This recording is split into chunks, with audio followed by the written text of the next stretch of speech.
Yeah. Yeah.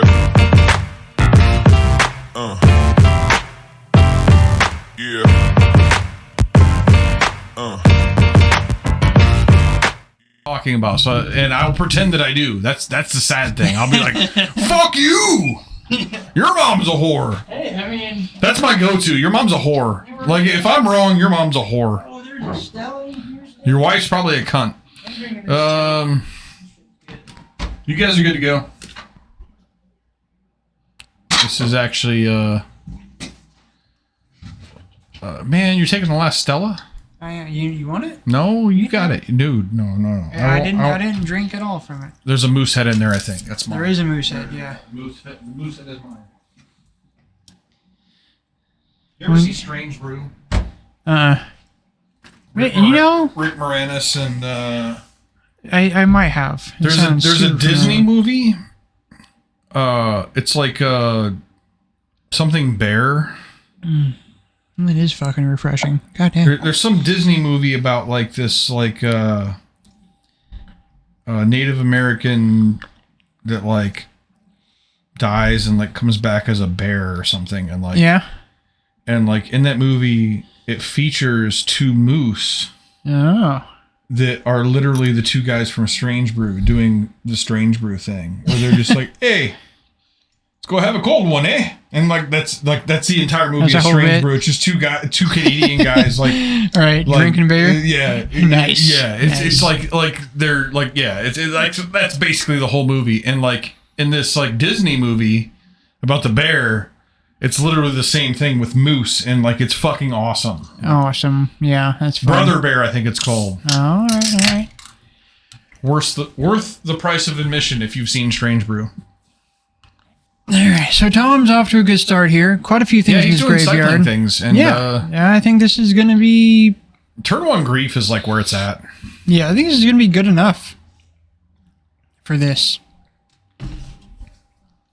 Yeah, if you can living in, getting grief back off of living in is like one of the greatest feelings in Magic. Yeah.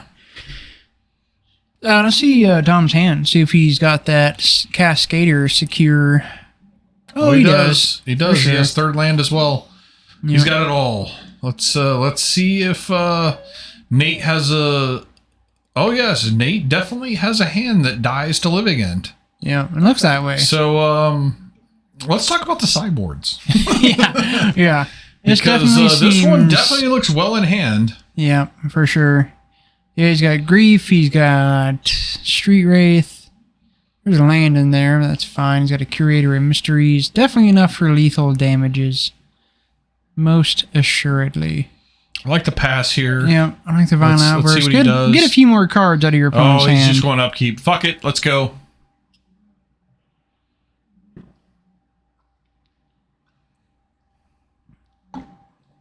I'd probably let him play out another card.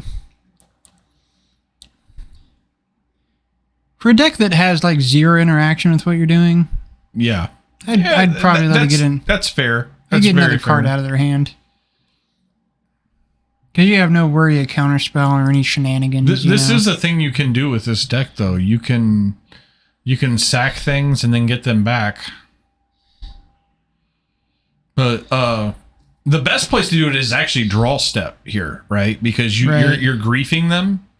Yeah. So I don't know if this was done during the draw step or upkeep. Right. But I think draw step is actually correct. And I'm assuming it was draw step. It looks like it. All right, Ancient Stirrings, can't take the Besaju. Probably the hanger back, just because it just provides so many blocker. Like, it gives you extra reach as far as blockers. And so he gets these little dudes. Okay. Not a huge deal. No, not the Zabaz is a little annoying because it can block, but you're still that's still a good chunk of pressure there. There's still a lot of damage happening. Oh yeah.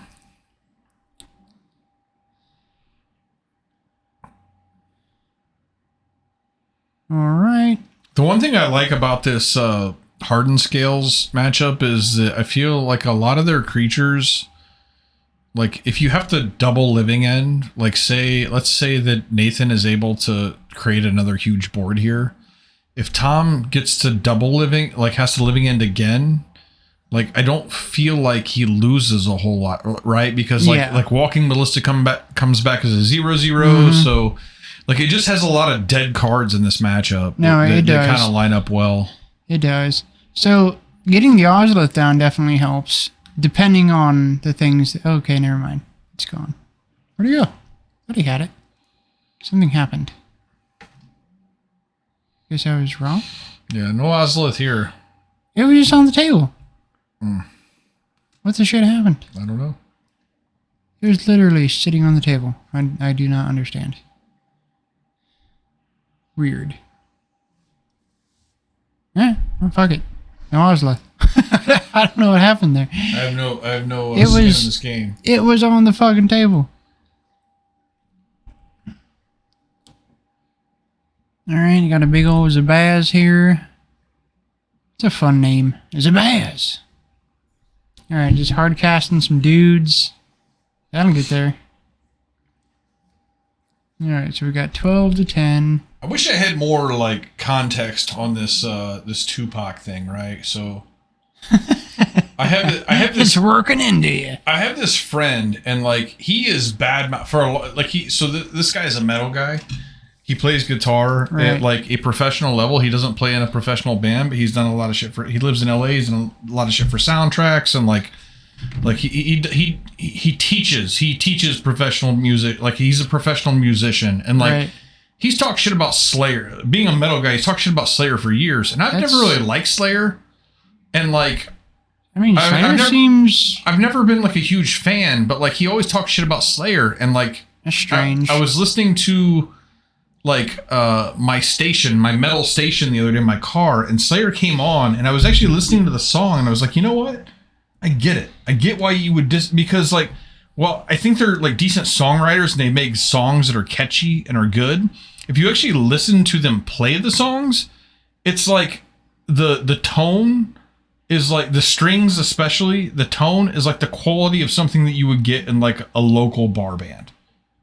And like, so I kind of see why I kind of see why he's been down on it his entire life. I've never really given a shit, so I've just been kind of out of it. But they're good musicians, though. I mean, dude, like I swear to God, man, I was listening to a song, and like the guitar, it was just like I've had so many friends that play guitar that play better than what this is.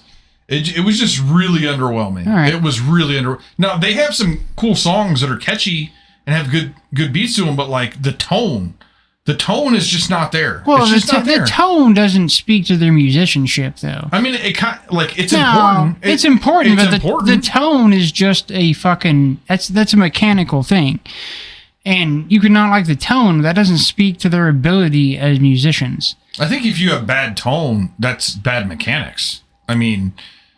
Yeah, but that's just preference, though. They could just like that tone. But nobody likes that tone. It's bad tone. It's bad tone. I'm just saying that doesn't mean anything about how good musicians they are. He kind of put this seed of doubt. And the thing is, I never really loved them. And like, I got into metal at a time when Slayer was at its like peak. And to me, Slayer, like it wasn't my favorite. A lot of my friends liked it, and the whole thing was like, to me, Slayer was like. It was more of like an image thing, like they were like just like your parents hate Slayer more than the other bands that you like, you know, like they had that thing. There was that time of they were going for like they were the most Satanism. Devil, they were the most Satan, and like and I never really got into them, and like I've kind of tried lately, and like I really, you know, I think my buddy's got there's some bones to what he's saying, man. Like I really kind of feel like. They're more of that than skill. I think that they came around at a time when, like, I haven't really listened to a lot of it. You can take advantage, like, because dude, they have some good songs. They have some really good songs, like Rain and Blood, and I mean, like really anything off that album. Like they have some. They're good songwriters at the core. They have some good songwriting, but like, dude, musically they leave a lot to be desired. If you actually sit down and pick it apart, man, it's just like I mean, that's still like all art depends on preference, you know, just the same, the same as I'm criticizing Tupac, which, you know, he's fine. My criticism of Tupac is people hold him up to be some fucking like legend and hero when he was just another guy making gangster rap that had like 5 good songs. No, but it's a similar thing, right? Like Slayer. Yeah. Like that's why I bring it up, because it's like Slayer. It's like I feel like they were built. They tried to. Their career was built more on an image than it was actual talent. Yeah. And I think you're kind of trying to say the same thing about Tupac. And I'm just trying to like insert myself into this discussion, like knowing nothing about it. But to me, I feel like this equates. You know, like no, there is definitely like a level. That's what you're trying to say, right? So it's part of what I'm trying to say. I'm not saying that Tupac was talentless, because he was a talented guy. Yeah. I'm not saying that Slayer is talentless. I mean, right, songwriting honestly is one of the most important parts of being a musician. Sure. Like there are a million people in the world that can take a song that somebody else wrote and make it sound awesome. Yeah. There's a million people that can do that. The thing about Tupac, and the thing for me as a hophead about gangster rap, because one, in hip hop there are. Oh, I will watch that, Fabio. I'll watch All Eyes on Me, which I'm sure I've seen it because everybody when I grew up fucking loved Tupac and thought he was just the best thing ever.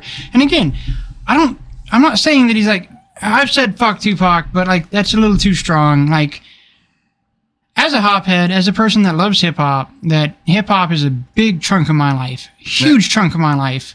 It's not a big chunk of my life, but John Brown is a huge friend of mine, and I can attest to the fact that hip-hop is a huge part of his life. He is just not the thing that he's represented to be, and a lot of gangster rap is not what is represented to be, because a lot of those guys just weren't gangster. Tupac went to art school. Tupac didn't get his Thug Life, his iconic Thug Life tattooed until he left Digital Underground as a fucking hype man and backup vocalist when he started his own career as Tupac. Who won that last game? I'm pretty sure it's Tom. Okay. I wasn't paying attention. And I assumed he would. There's not anything wrong with what he did, right. But it is what it is, and it's just he's not a fucking legend. He's not a hero like people think he is. He's just a guy that made gangster rap music, and gangster rap music in the realm of hip-hop is not an intrinsic part of what hip-hop is. Gangster shit is not part of the 4 elements. There are 4 elements to hip-hop.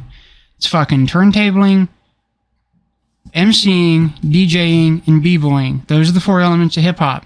Gangster shit, cars, money, shooting niggas, and selling crack are not part of the 4 elements of hip-hop. So gangster rap in general is not even in tune with what hip-hop is and stands for. And then when you get guys that aren't even actually gangster making gangster rap,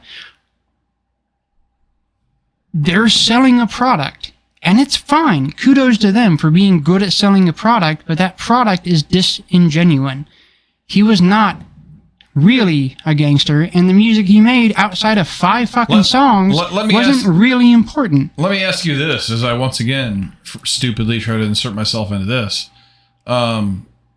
So I think about my like my mom, right? Like my parents, and like is Tupac a generation's version of JFK?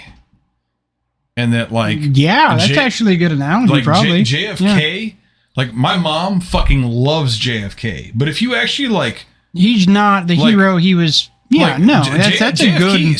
Like he was a solid dude, and like, but people write him off as like the greatest president ever, and like he didn't have much of a presidency. The most like notable thing he did as a president was die. And like, I mean, that's fucking morbid. It's fucking morbid to throw out there, but I mean, like, and again, I don't fucking know anything about this subject, but that's kind of what I get from what you're saying. Is that where like is he immortalized by his death? Like, I think absolutely. And so Fabio says, I get what you're saying. Not a hero. He was a part of a cultural movement. And that's true. He was a part of a cultural movement, but that was a bad cultural movement. Because gangster rap is the antithesis of what hip-hop is actually about. Hip-hop is actually about... Oh my God, what a great grief you're And sorry to break up the cultural discussion. Yeah, and it's but like, back to the actual subject at hand here. Yeah, this is a grief that like 3 creatures that you can't get back if I living in, and like the best draw spell. Is it still the best draw spell on Modern? Which one? Stirrings? Ancient Stirrings? Yeah, it could be. Probably not. Like, I don't think there's enough artifact. Like, they banned all the artifact stuff, but like, it's not as good as it. Yeah, but I mean, like, just a great grief. And actually, I think you trim grief in this matchup. It's probably fair. I mean, there are a lot of zero. Well, I mean, the Arcbound guys, they come in with a counter, but they still don't do that much. It's just they empty their hand. You know, it's one of those they empty their hand thing, and you got to make room for your artifact destruction, which you have a lot to bring in. Right. Although you also, like, I feel like Force and Negation is kind of meh in this matchup, so you probably cut those too. Well, oh, man. Yeah, I mean... Yeah, you have artifacts. Yeah, I think that's what you cut. You cut the 4 Force and Negation, you bring in 4 artifact. Destruction. The destruction's better than the counter spell, absolutely. Especially since that shit's coming back. Yeah, so you keep the griefs. I'm trying to think what else you have. I don't think you bring in any kind of ley line. No, there's no need for that. You could make cases for each, but neither is good enough. Yeah. Here's this fucking problematic ass card.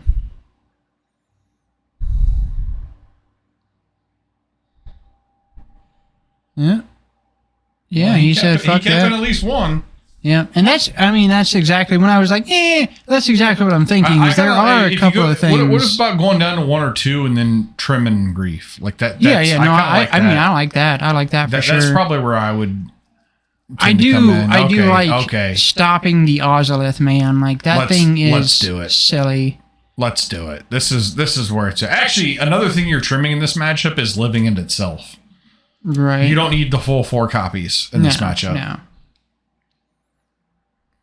I think he did. Thomas Books is he's doing commentary with me tonight. He's getting a 3-0 and cementing his status as a contender. So losing that. And by the way, he was the number 1 seed for the last Invitational going into the top 8. Got bounced in the first round on an unfortunate matchup pairing, which shit happens. Yeah, shit happens, dude. Like I've always said, like playing a lot of the fucking sealed leagues. Dude, I've always thought, dude, like, because especially in that, you know what your opponents are kind of trying to do. If I have the first seed, I should get to pick who my opponent is. Yeah, you know? Yeah, like, right. Who's left? I want to play that guy. No, the shit variance of Magic is real, man. Every time I lose to fucking, because I lose the Tron. The things I play lose the Tron because of Ugin, and I just know what's happening. You know, mid range, dude. Mid range loses the Tron. It's annoying. I'm just over here trying to play fair fucking Magic, man. Good back and forth. Good fucking tit for tat. What for what? I gotta lose the fucking bullshit cards. Fabio, man. Like, don't take any negatives from our coverage tonight. Like we drink when we do coverage. Well, but John Brown is very passionate about what he's saying, and definitely take to heart everything that he said. And I'm always down to have a conversation about that subject because it really is what I live and breathe. Like hip hop is fucking super fucking important to me, and gangster rap is an attack on what hip hop is and what it means and what it's for. And it's just not. And again, Tupac's a talented dude. He's a talented dude. He really is. Was because he's fucking dead. But he was a talented ass dude. My thing is acknowledging what the talent was used for. Because, like, you know, people remember him for songs like Keep Your Head Up about, like, women. And, like, it's a women empowerment song. But he also has a bunch of songs that are just gangster ass shit about killing motherfuckers and yada yada yada. So like for one decent song, he has 3 songs about just generic ass gangster ass shit. Like how good are you? And the thing that makes the difference is that there is an ocean of fucking amazing hip hop music out there. And when I try to show people these amazing artists that have done shit for 20 years that's so good. I try to show these people, these artists, and they just don't give a fuck. I love the use of the word ocean there. Yeah, no, it's a fucking ocean. And I try to show people these hip-hop artists, and people are like, eh. But man, they fucking love Jay-Z, they love Tupac, they love Eminem, they love fucking Dr. Dre, they love Snoop Dogg, they love all these fucking dudes that talk about the generic-ass bullshit that people fucking want to hear. They don't pay any attention to the dudes that are fucking amazing poets, amazing artists. It's a goddamn tragedy. And that's what makes me upset about it, is they suck the dick off of a guy who, however you converted a motherfucker, John. Yeah, however good Tupac may have been, his shit just doesn't hold up to so many people's shit, but nobody's gonna know because he got shoved down their throats. All right, John. You got to tell my guy Fabio here, who should he be listening to? That's what you got to do, man. So fucking many. Anybody, like so much hip hop. By the way, Tom Books is fucking killing it with Living End against Hardened Scales. He's squishing. So much shit out of the Midwest. Fucking Minneapolis or Minnesota has a shit ton of good hip hop. Rhymesayers, everybody on Rhymesayers, Doomtree, that whole collective. You got 90s shit that goes way unappreciated. You got KRS-One.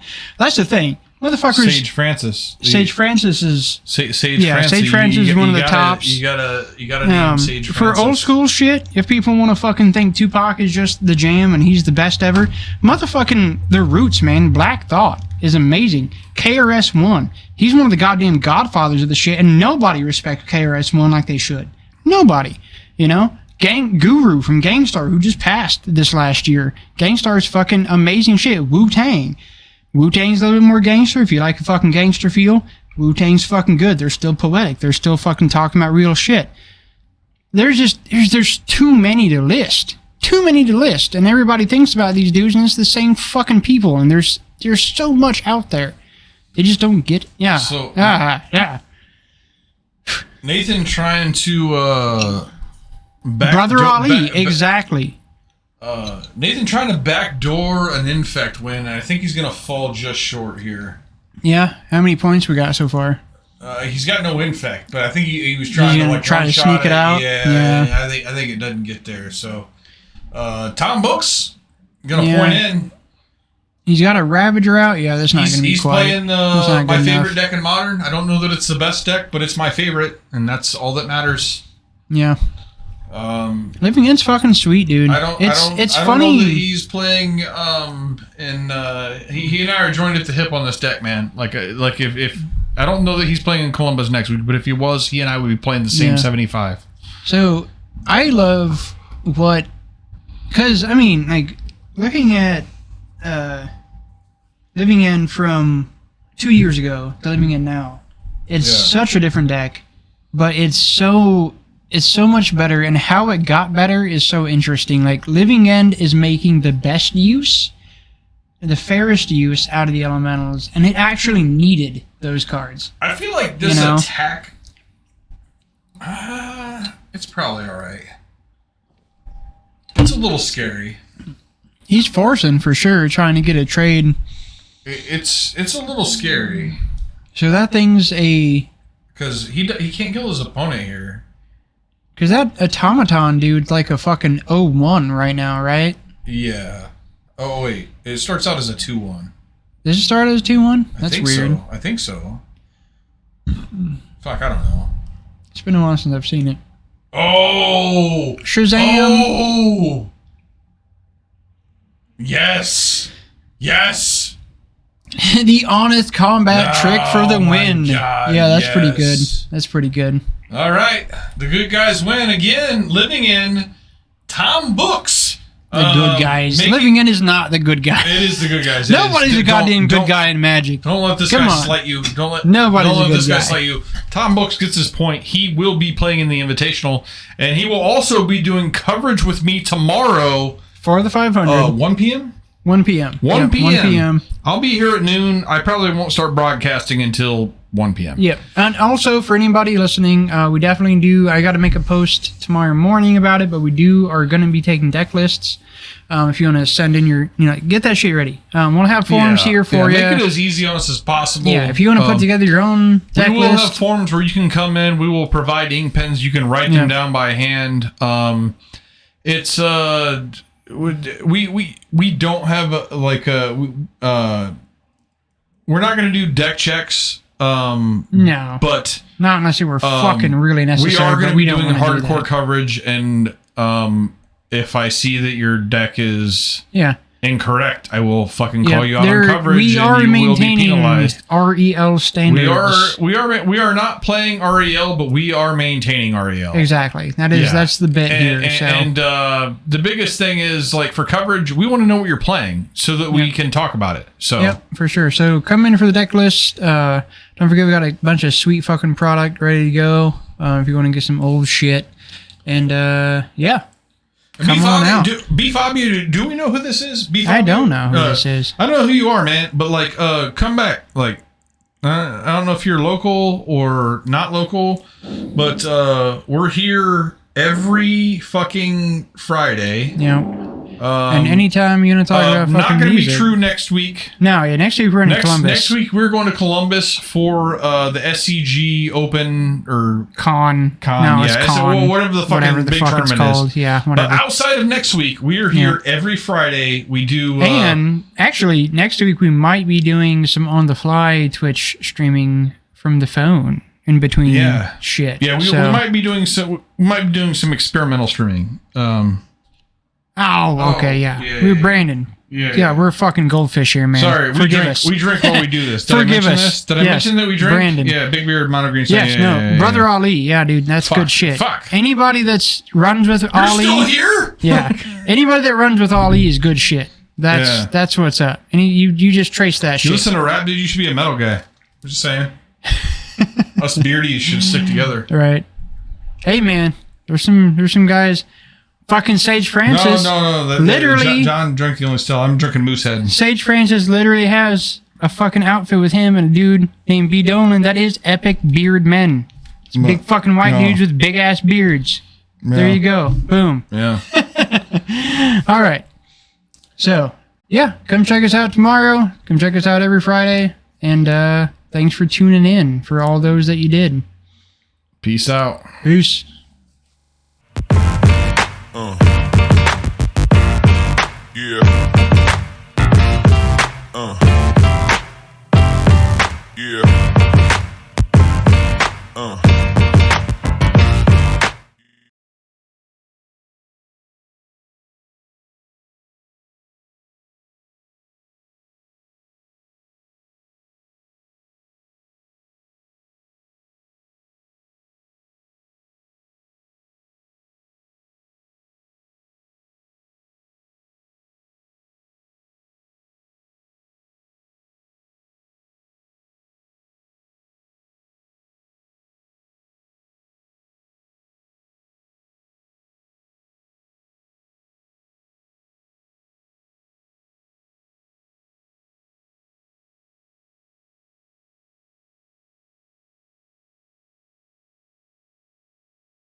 Yeah.